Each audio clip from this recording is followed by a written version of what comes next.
Mga utod, good morning sa liwat sa inyo sa sinigid nga adlaw. Nagapadayon kita sa pagpasalamat kag nagadayaw gid sa Dios tungod sang iyang katutom sa pagpreserve sang aton mga kabuhi. Kag makapadayon sa pagpamalandong sang iya matahong nga mga pulong nga napagkit sa balaan nga kasulatan. So again, tanan nga mga viewers nga maka-view sa sini nga message, mayong adlaw gid kabay ang Ginoo magpakamaayo sa inyo kag matagaan kita sang Ginoo sing kaalam sa paghangop sang iyang mga pulong sa sining nga adlaw.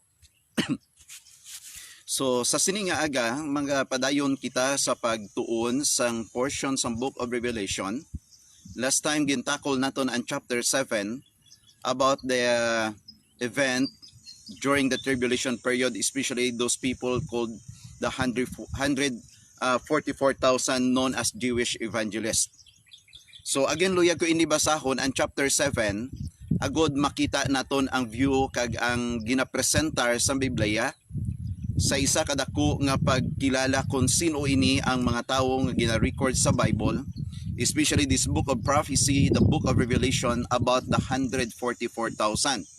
Why? Because may mga tawo nga nag-claim sila, especially those Jehovah's Witnesses, nga nag-acknowledge sila nga sila ini. Pratis na tagaan naton justice ang Biblia nga wala sila na belong sa 12 tribes, ining mga Jehovah's Witnesses. But only those tribes nga gina-consider sa Bible, that 12 tribes of Israel. But one thing amazing diri amo ang pagkadula sang isa ka tribo known as the tribe of Dan. Yes, based on the Old Testament time, Dan was cursed by Jacob his father because of his sin, kaya consider siya as serpent. So some of the Bible scholars nagabelieve sila ila na pagtulok nga ang Antichrist will arise from the tribe of Dan, and I don't know kung ano katuod ina, no? But today luyag ko basahon kag mangin sentro ang aton pamalandungan gikan sa libro sang Bugna or Revelation chapter 7 nga amo ining continuation sa aton discussion about Bible prophecy. After this I saw four angels standing at the four corners of the earth, holding back the four winds of the earth to prevent any wind from blowing on the land or on the sea or on any tree. Then I saw another angel coming up from the east, having the seal of the living God.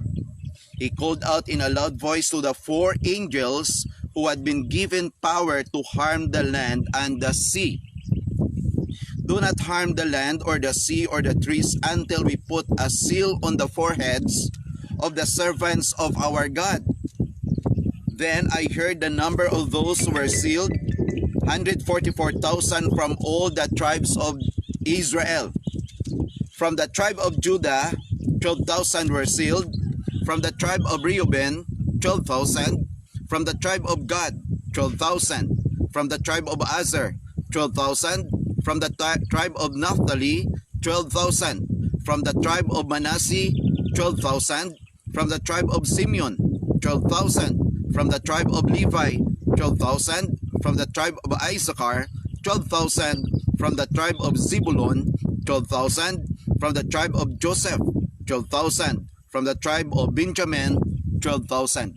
So klaro ang gina-describe sa Bible that those people known as the 144,000 coming from the 12 tribes of Israel. Wala labot kag wala diri madala ang mga Jehovah's Witnesses. Kag natun-an man naton ining isa ka angel nga then I saw another angel coming from the east having the seal of the living God. He called out in a loud voice to the four angels who had been given power to harm the land and the sea nga nagasinggitan, do not harm. Utod iklaro ko lang sa liwat, hindi ini si Manalo, no? Kung nakabasa ka mo sa pasugo ni Manalo, gin-claim niya nga siya niya ang angel from the east. Hindi ini siya. Kag wala pa nay baluan kung diin siya nagkuha sang iya pakpak, no? So do ka halamutan sina nga mga claim. But pagdabot sa verse 9 up to verse 17, after this I looked, and there before me was a great multitude that no one could count, from every nation, tribe, people, and language, standing before the throne and in the front of the Lamb. They were wearing white robes and were holding palm branches in their hands. And they cried out in a loud voice, "Salvation belongs to our God who sits on the throne and to the Lamb." 11. All the angels were standing around the throne, around the elders and the four living creatures. They fell down on their faces before the throne and worshiped God, saying, "Amen. Praise and glory and wisdom and thanks and honor and power and strength to our God forever and ever. Amen." 13. Then one of the elders asked me, "These in white robes, who are they? Where did it come from?" Verse 14, I answered, "Sir, you know." And he said, "These are they who have come out of the great tribulation. They have washed their robes and made them white in the blood of the Lamb. Therefore, they are before the throne of God and serve him day and night in his temple. And he sits on the throne, will spread his tent over them. Never again will they hunger, never again will they thirst. The sun will not beat upon them, nor any scorching heat. For the Lamb is the center of the throne, will be their shepherd.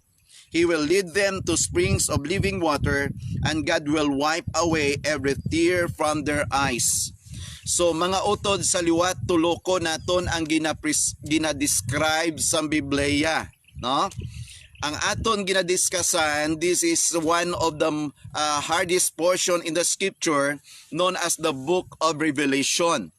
Because the book of Revelation talking about the event coming in the near future. In other words, this is the book of the prophecy connected with the book of Daniel that keeps the record about the end of the day and the records of the end at the day of the end. No? So amo nang gina-record sa Biblia.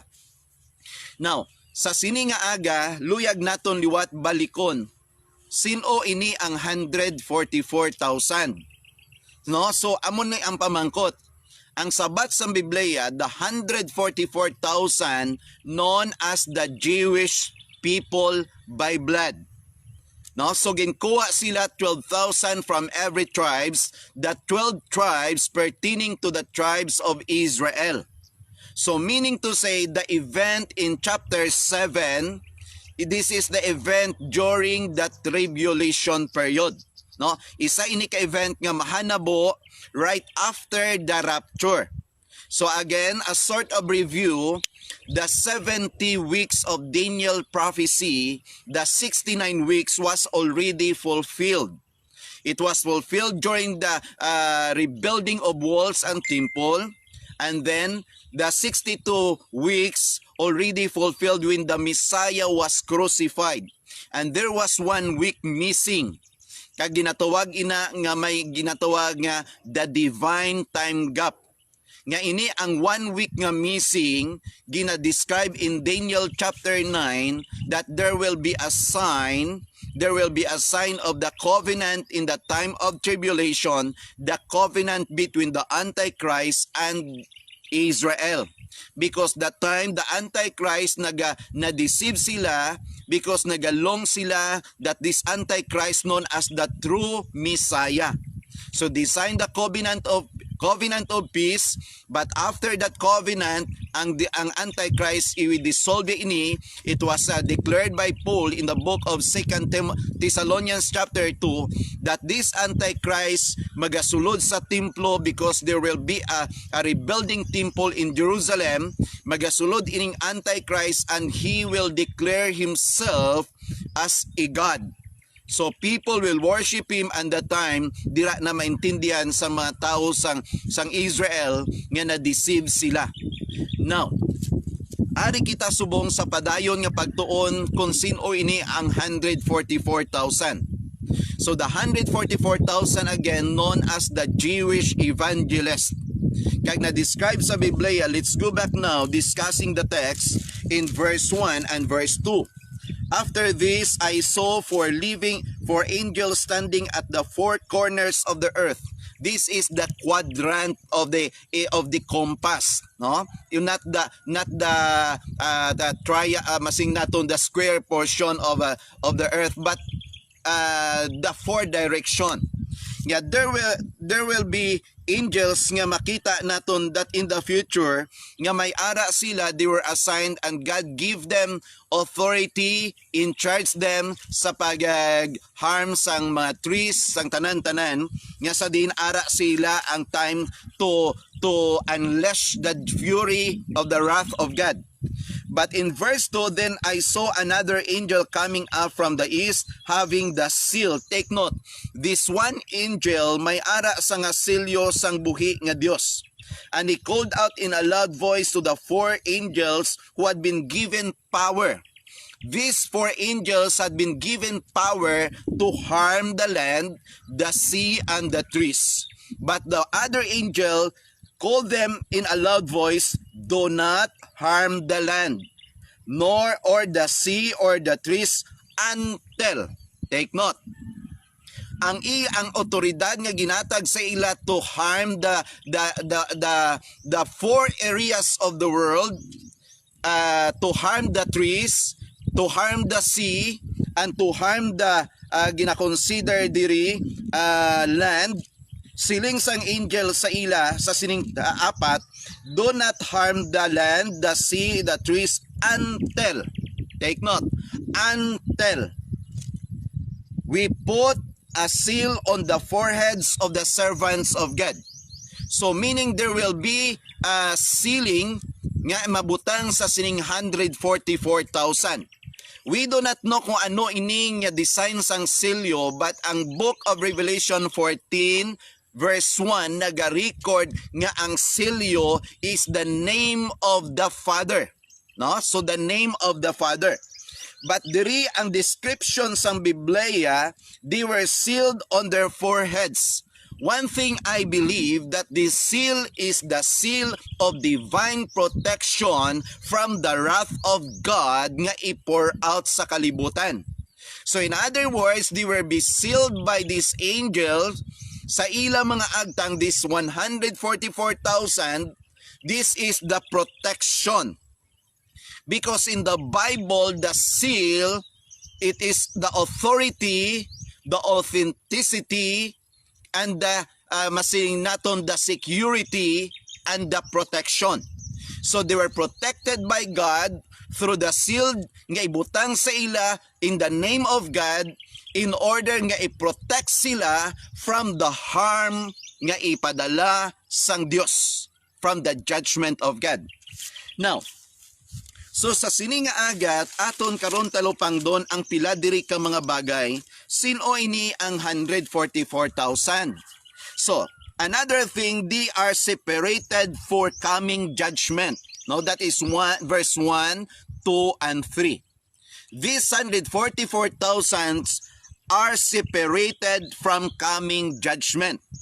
So meaning to say, while nga gina-pour out sang Dios ang iya kaakig sa kalibutan, ini nga mga tao hindi ni salaya maapektuhan. Nga ang judgment is from God. These people known as the servants of God. And they are already secured because of the seal nga ginbutang sa ila sang Dios. So these servants are separated from coming judgment. Why? Again, luyag ko lang ibalik mautod ang aton senses. Wala na di participation ang church. Tandaan tani. Ang panorama sang event or ang sitwasyon sang event sa tribulation ang may pinakamataas nga role sa isa ka kung sa drama pa o sa teleserye, ang may pinakataas nga play sang role sining history sang kalibutan, especially the tribulation period or the event in Revelation, in the book of Revelation, ang main characters na diri amo ang mga Hudyo. Why? Because wala na di participation ang church. The church, number one, it was already raptured, recorded in the book of Revelation chapters 3 and 4. No, natapos na siya. And never nga gin-mention sang Revelation 6 to 19 ang church nga may part diri. Nga pastor, tungod ang tribulation period, time of kangitngitan, tion sang pagsilot sa mga tao temporary sa kalibutan, tion nga ma-experiensyan sa mga ungodly ang fury sang Ginoo, antes pa ang ginatuwag the Great White Throne Judgment or known as the Final Judgment. So wala na diri ang mga Gentiles or gina-consider the church, the believers of Jesus Christ. Why? O na, ibalik tagid kita sa senses. Ang tribulation ginatawag nga kangitngitan pag-antos. Ang rapture gina-record sa Bible known as rescue operation. In the book of 1 Thessalonians, Jesus siling ni Paul that Jesus will come to rescue us from the wrath to come. That is rescue operation. O na, domdomonta. Ang simbahan hindi building. Ang simbahan mga Kristohanon. So ang simbahan ginapaanggid sa lawas ni Kristo siling sang Bible. Kag ang lawas ni Kristo nga amo ang simbahan, siya ang ulo, pamangkot. Sinong matino nga ulo nga ialaw yang lawas siya nga sakiton kag torturon sang mga pariyoya nga mga tawo. Wala, buang lang na iyang mag-imo sina. Kag ang Dios hindi buang, ang Dios maalam kag maayo kag balaan. He will not allow his body to be tortured by the devil during the tribulation period. Second, the church is not only the body, but the church is the bride of Christ. And Christ is the groom. Sino dira sa inyo nga nobyo? Sino sa inyo dira nga bana? Nga na namian kamo nga iban nga tao sa dalan ginayamuhat ang asawa nyo. Hindi na pwede. Ako pwede mo ko masakit, pwede mo ko kusion, pwede mo ko sumbagon, pero hindi lang ko pagpatalikda para makadepensa ko. Pero never mo nga tandugon ang asawa ko, kay kung tandugon mo ang asawa ko, sing ganon ta ka, ang tanan nga nabilin nga dugo sa lawas ko, iula ko for the sake of my wife. Why? Because I love my wife. So at least naintindihan naton.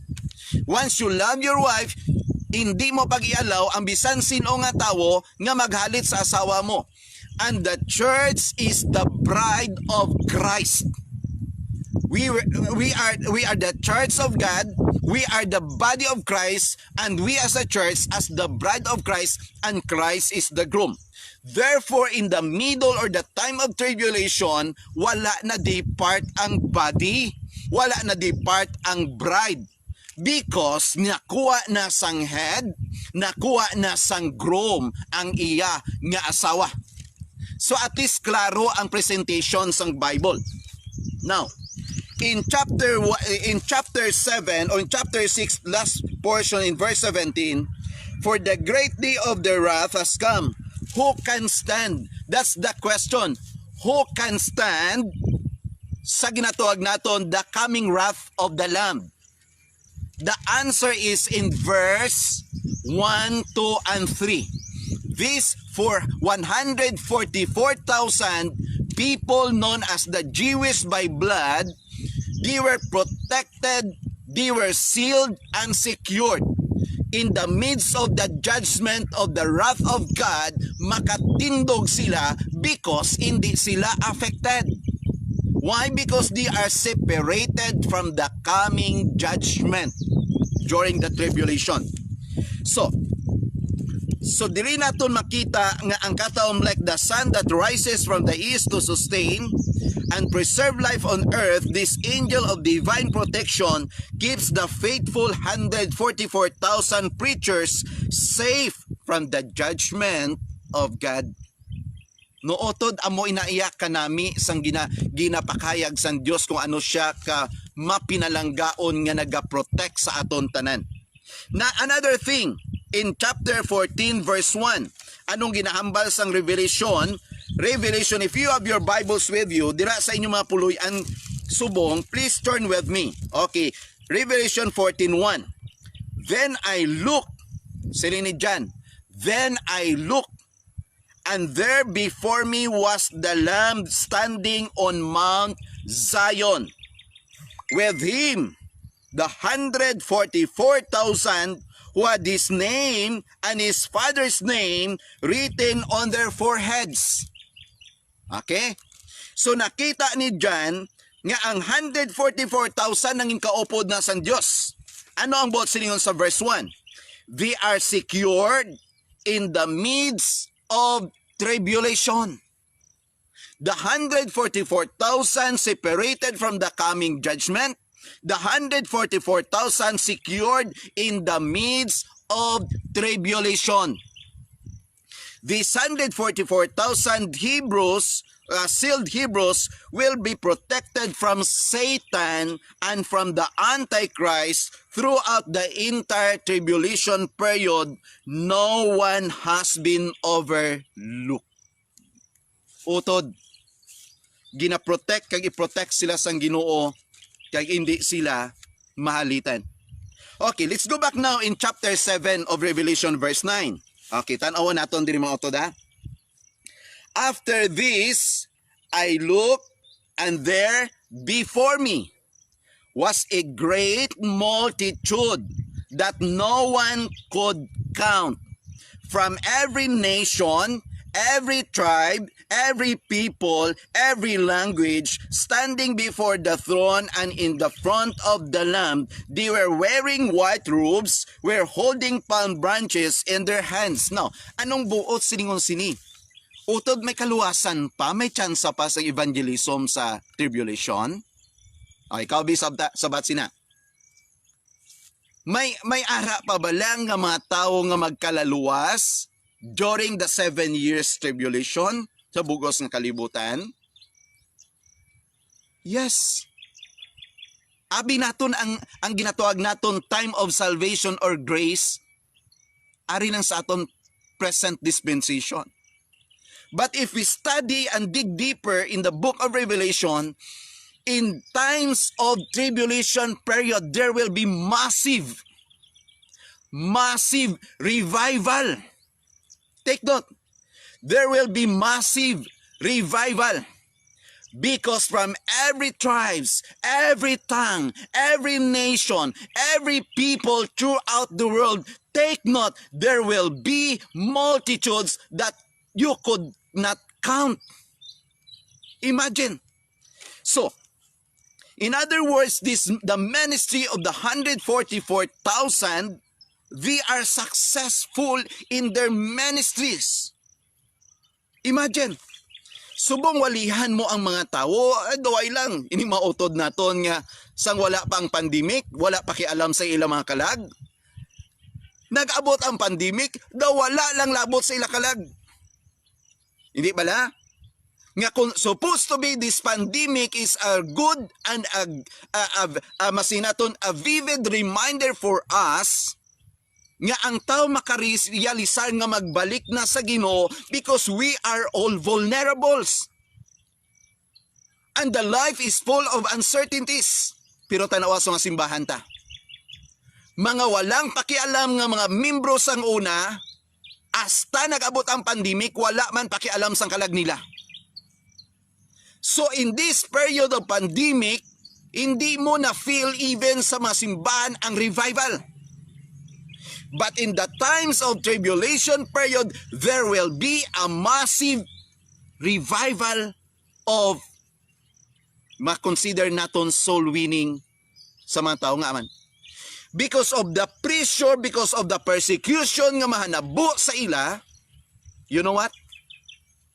Makadabot sila sa realization sang ila mga pastor nga nagwali sa ila, sa mga pastor nga nag-remind sa ila, sa mga Bible nga ginatag sa ila, kag dito nila na-appreciate nga matuod gid that the only Savior and the Messiah nga makasecure sang ila kalag is no other than the one nga gina-preach from the Old Testament and even in the present time is no other than but only the Lord Jesus Christ. Yes, mga utod, the massive revival coming in the future will take place after the rapture during the tribulation. And these 144,000 sealed Jewish evangelists will lead it. They will be empowered to preach the gospel to the world, and result will be like the world has never seen. Mga utod nga asing naton damo pa sa makaluwas. Pag rapture ang tanan nga mga Bibles hindi madala. Since nga ang mga Bibles hindi madala, nag-circulate ang billions of Bibles throughout the world in any different translations and languages. Nga amuna siya ang gamiton sa Diyos with the empowerment of God to these 144,000 protected, sealed by God, known as the great evangelists in the time of tribulation, the Jewish evangelists known as the 144,000. Nga aman, ang lilibo kag pila ka thousand nga mga pastors, kung tuod na sila nga mga pastors kag hindi nagakabuhi sa kalautan sa sikrito nga pamaagi nga madala sa rapture. Imaginon mo. Mga utod, nag-ambal ko, hindi tanan nga mga tao nga nag-claim nga pastor na may relasyon sa Ginoo. Ang point ko lang diri amo sini. Let us follow the advice of Paul in 2 Corinthians 13 verse 5. Examine yourselves whether you to see you are in the faith or not. In these pandemic times, this is the time of realization. This is the time of contemplation. This is the time nga dapat kita magtulok sang realidad. Hindi kita secured. That's why for several times, we delivered the message that in this hopeless world, still there is hope. Because our hope, our help is not from the hills, recorded in the book of Psalm 121. In verse 1 and verse 2, our help is not from the hills, not from within, but our help is from above. Our help comes from the Lord who made the heavens and the earth. He is our God who cares. He is our God who heals. That's why dira naton makita kung ano kanami isang Ginoo. Uto, this is my challenge. Kung nag-abot kayo sa kaluya, nag-abot ang discouragement, or dalangin manami ka, komportable ka na sa mga malaot mga ginahimo, ang akon pangabay, repent and return to the Lord as long as we have enough time to return. Hindi pa gulata. Ginabalik ko ang panguna-una ta, that rapture will come any time of the day. Every prophecies, every signs nga gina-record sa Bible, it was recorded in the Bible, those signs for the second coming only, not for the rapture, because the rapture is signless. The event of the rapture and the second coming is not the same. The rapture will take place before the tribulation. The second coming will come after the tribulation. That's why dapat na maintindihan. Kung ang imo kabuhi, daw ang imo relasyon sa Ginoo, balutanog, halong kaga, by this time, try to examine. May mga bagay nga wala makita sang ato ni Sikaparyong ginapangimo ta. Ang ginahimo sa opisina, ang ginahimo sa palibot, ang ginahimo ta nga hindi na ibaluan sa iban nga kabalutang hindi maayo. But remember what the Bible says. Hebrews chapter 4:13. All things are naked before His holy eyes, and each one of us will give an account. There will be accounting day. Depende kung anong ginapanghimo naton. Oto, this is my reminder. Okay lang niya kung mapaos ko. Ang importante, I deliver this message just to remind you because I love your souls. Balik ka mo sa Ginoo, talupangdan yung Ginoo, palumbalik ka mo, tulukan yung kaladnyo, importante sa atubangan sa Diyos. There will be a coming revival during the tribulation period because God will empower these 144,000. But do not wait. Hindi pagulata nga sila ang magwali sa imo. nagawali ko subong para sa imo nga magbalik ka sa Ginoo. Hindi pagulatang 144,000 because during that time, the application of Matthew 24, whosoever shall endure to the end shall be saved, because the equivalent of your salvation, dapat kapat yun. Yes, that is very important. Okay lang nga, nagasinggitan ko di. I enjoy. Okay lang nga para sa pagtulog sa iman niya daw nagaugta siya. Okay lang. Because I love you. Himuon ko ang tanan nga matapos na ni ang discussion sa Book of Prophecy para maintindihan ta. Para mahangpan ta in order for us to realize that in the coming near future, it's so difficult. It's so hard. That any time of the day, the Lord comes. And according to the Bible, the coming of Jesus Christ is like the coming of the thief in the night. Jesus is not the thief. Only Satan is the thief. But the characters of his coming is just like the coming of the thief. That's why in the Bible, naga-declare that you must be prepared because you don't know the time kung saan o mag-aabot ang imo agalon. So that's why, church, yes, helped by the impact of two witnesses. Nag-preach sila ng 144,000 during the Great Tribulation period, the 144,000 nga gina-empower sa Ginoo with the help and the impact of two witnesses. Ayan, basta hindi mo pa na familiar ang two witnesses, madabutan tagida. There will be coming two witnesses nga na-record sa Book of Revelation nga sa diin maga-share sang gospel, kag patyon sila ni Antichrist, kag ibutang sila sa tunga sandalan, agod ang tanan nga mga tao sa bukos kalibutan, maga-view sa ila, magatanaw sa ila. Ang pamangkot, how? That is not impossible. Because of the gadget, because of satellite, and because of internet. Nga ang isa ka location mangin open sa bugos kalibutan, and there will be giving and receiving of gift sa mga tao nga nagdestroy kada patay sa ila. These two witnesses will declare the message of God to the world. They will perform miracles in the power of God. And that the reasons nga ginadescribe sa Bible, the ministry of 144,000 for the revival with the help of two witnesses. Ang question ganina daw, sinoy ni sila?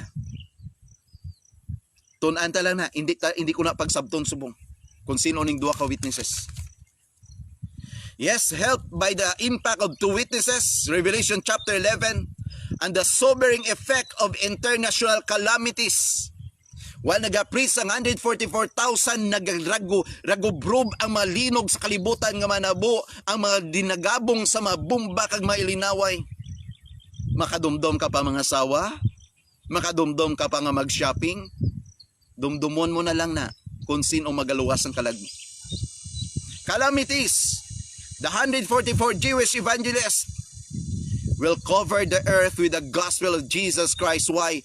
During the time, millions will be saved. That's why John describes this newly saved as a great multitude which no one could number. That is in verse 9. Wala sang isang nga makaisip. Multitude. More than millions ang makadangas kaluwasan. Praise the Lord. Praise the Lord. This vast evangelistic enterprise will fulfill the words of Jesus Christ in Olivet Discourse. Matthew 24:14. Anong ambal dira sa Matthew 24:14? Nga ang gospel dapat iwali. Okay, 24:14. And this gospel of the kingdom will be preached in the whole world as a testimony to all nations, and then the end will come.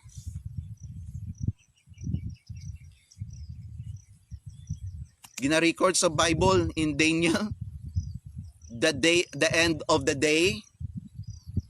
Ang Matthew chapter 24 nag-record not only the end of the day, but the day of the end. This is the fulfillment of Matthew 24. The vast evangelistic enterprise nga ginahambal diri. This gospel of the kingdom will be preached in the whole world as a testimony to all nations, and the end will come. Another thing in verse 14 in chapter 7 of Revelation. Ano nga bali diri? Okay. And I answered, Sir, you know. Okay, verse 13. Then one of the elders asked me, these in white robes, who are they? Yung pamangkot niya diyan actually kabalos ang sabat. Kung kaysa may mga pamangkot ang kabalutas ang sabat. Ang point andira, may mga tao nga gapamangkot kabalos ang sabat para tungkaron ang imoy ni baluan with a wrong motive. May mga tao naman niya nga kabalos sila sang sabat but with a good motive para makahatag ka sang imuman nga suwestyon. So namangkot siya, who are they? Where did they came from? Kabalo ni ang elder kung di sila nagalit. Okay, verse 14. I answered, Sir, you know. Siling ni John, Sir, kabalo kas na. He said, sabat sining namangkot, these are who have been come out of the great tribulation. They have washed their robes and made them white in the blood of the Lamb. So they are set apart for the kingdom. They are set apart from the kingdom. The 144,000 Jewish evangelists will be specially preserved all through the 7 years of tribulation so that they will be alive when the millennium begins. The great tribulation, these people did not go with the raptured church since they are not yet saved during the 7 years tribulation period. They will be saved and martyred and enter into heaven. Utod, we thank God for the message nga ginatun-an naton through the book of Revelation. Nga makita naton sining sang Bible, they serve the Lord. In verse 15, therefore, they are before the throne of God. In other words, church, ang pinalanggid katahom.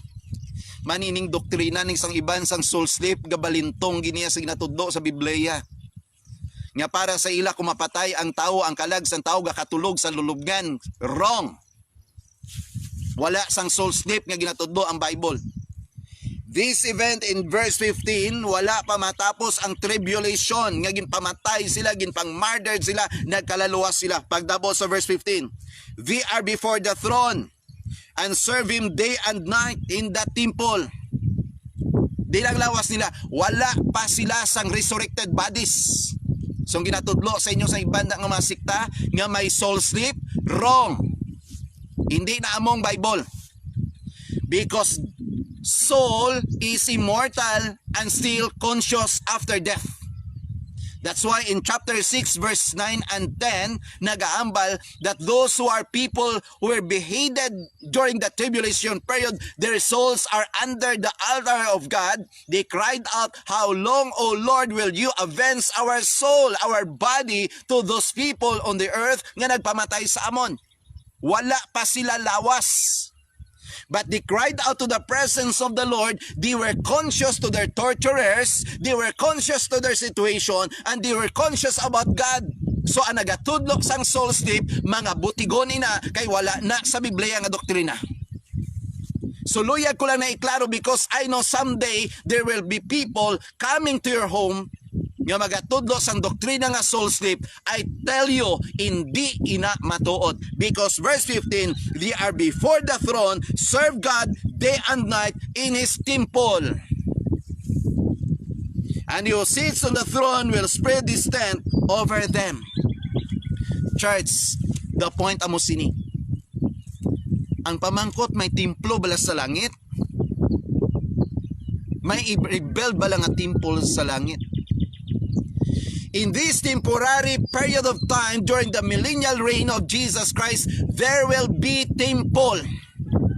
But in eternity, after this millennial reigns of Christ, in the kingdom of God, there is no temple, because the presence of God will be the canopy who will cover His people, and He is the temple of His people.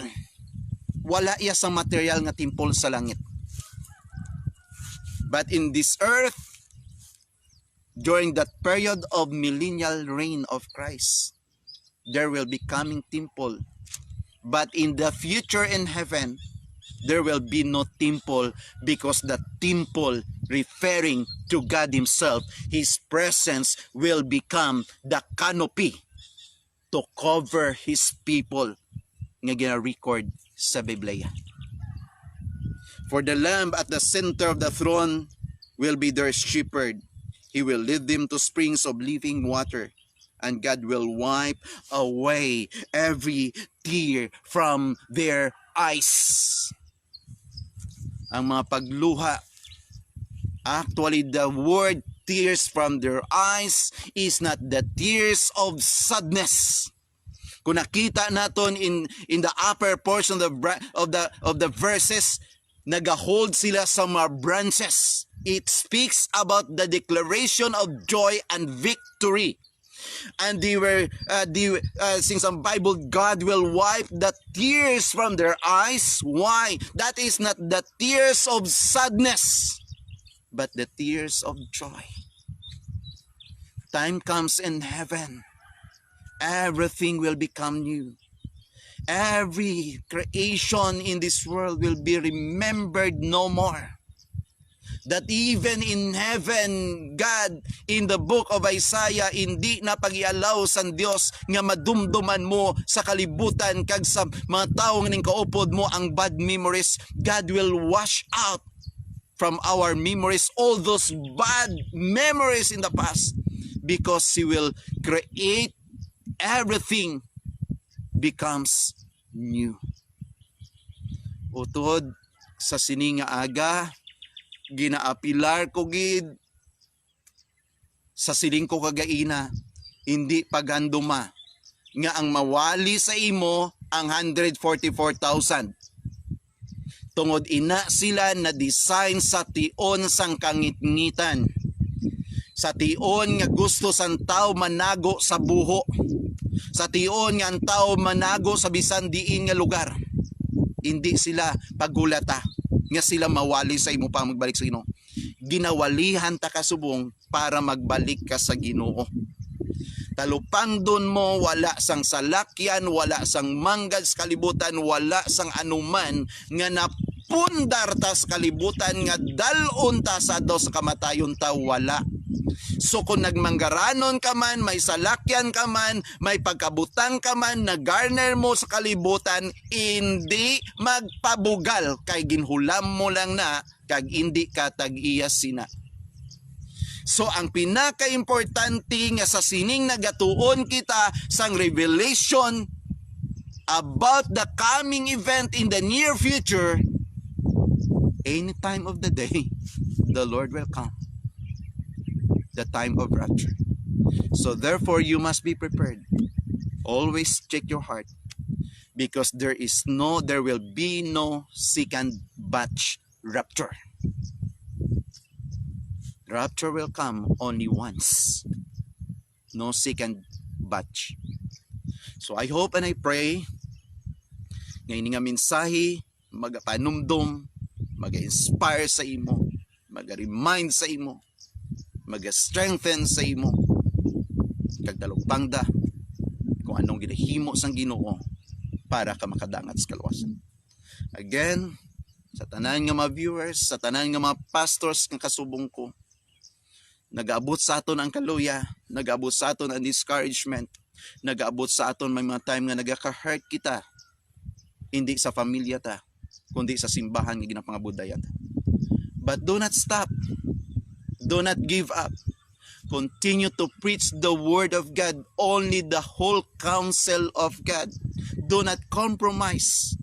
It is better to be criticized by our people than to compromise the word of our God. It is okay to be crucified. It is okay to be criticized. But do not compromise kung anong ginahambal sa Diyos sa imong pulong. Be faithful, pastors, nga maka-view sini may fellow pastors. Kabalugid ko sa experience naton sa pagpangalagan. But keep on. Huwag kita kabalo kung saan ulang kita, tubtob saan ulang kita, gintagaan sa Diyos kay gayon nga magwali. Keep on, padayon lang gid. Padayon lang mga utod. Sige lang, bay ilandang naga-criticize, bay ilandang huwag pala mati. May ara gina sila sa tubangan sa Ginoo. But pastors, I encourage you, padayon lang kita. Continue to preach the word of God. Not only nga nagatubang kita sa kabudlayan, but this is the high time nga tistingan ta na nga tun-an kay iwali ining book of Revelation just to remind our congregation. Not only our congregation but throughout the world. Use your cell phone. Use the data of your cell phone. Preach the word of God in season and out of season. Because we do not know kung saan o ang katapusan nga na-design sa aton. Because may duwa lamang kabutang nga ang tao hindi gid maka-escape. Because we are all appointed to die, we cannot escape death. We are all appointed for judgment. So therefore we cannot escape judgment. That is Hebrews 9:27. But sa tanan nga mga members sa church nga maka-view sini, mga utod nga mag-share sa sini nga message sa inyong nga mga group chat, padayon. Because the Lord knows the motives of your heart. Continue to serve God faithfully. Salamat again sa tinion nga ginahatag sa Dios, kag sa tion nga kamo padayon nga nagapamati sini. Magatakop kita sa pagpangamuyo. Dear God, madamo gid nga salamat sa sini nga kay gayunan nga na-deliver ang imo minsay live. Salamat sa mga kauturan nga naga-view kag naga-share sa sini nga gospel. Salamat nga sa ilang mga group chat ginasend nila Ginoo kag naga-inform sila sa imo alagad nga naging part sila sa ministry of preaching the gospel to this world. And thank you so much, Father, for that motives, for that passion of the hearts of your people, Lord God. Lord, I believe nga may mga lugar nga hindi ko na gid madabutan. But I believe, based on the book of Isaiah 55, that the words of the Lord will not return to him void. It will accomplish his purposes. And this is the reason I preach your word, O God, through this cell phone live, believing that this message subong nakadabot sa Qatar, sa Saudi, sa California, sa Japan, and even sa iban pang bahin sa kalibutan, Ginoo. Kag hindi ko na ang madabutan, pero nadabutan sa imo minsay, because I thank you, Lord God, for using my brethren, my fellow believers nga ara sa nga lugar, nga naga-share, naga-follow sa sining mga message, kag naga-share sa ilang mga friends. So thank you so much, Father. For me, hindi importante, kag wala ko na ginahandom nga makilalaan ina mga tao. Isa lang ang handom ko, ina ang mga tao makakilala sa imo. So thank you so much, Father. Thank you man sa mga utod nga ginagamit nimo sa pag-upload sang sining nga mga videos nga gina-deliver live sa YouTube, oh God. So thank you so much. Continue to bless them, Lord. I-bless sila sa sinang nga ministry nga naging partner Ginoo sa imo alagad. So thank you so much. So again, Lord, i-bless ang mga kauturan nga ari sa sining aga. Continue to protect us from these pandemic times, from coronavirus. We believe that our God is able to preserve us and to protect us sa amon pagkabuhi every day. Kundiin kami magkadto, kag kundiin kami nagapatigayon sa amon bulaton. Salamat kid Ginoo sa ngalan ni Jesus. Amen. So again, thank you very much. Thank you for watching these videos nga gina-upload naton sa sining cellphone kag sa aton nga account. Please continue to share. Kung ini nga message of God nagatandog sa imong tagipuson kag nabaton ka nabatyagan mo nga na bless man ikaw sa mensahe sa Ginoo. So don't forget, just like a beggar, share your blessing. If this message nanging blessing sa imo, therefore share this blessing, this message to your friend. So again, thank you very much. The Lord bless you. The Lord will protect you. The Lord will continue to preserve you and your family. Again, I love you with the love of the Lord. To God all be the glory. So thank you very much. Bye-bye.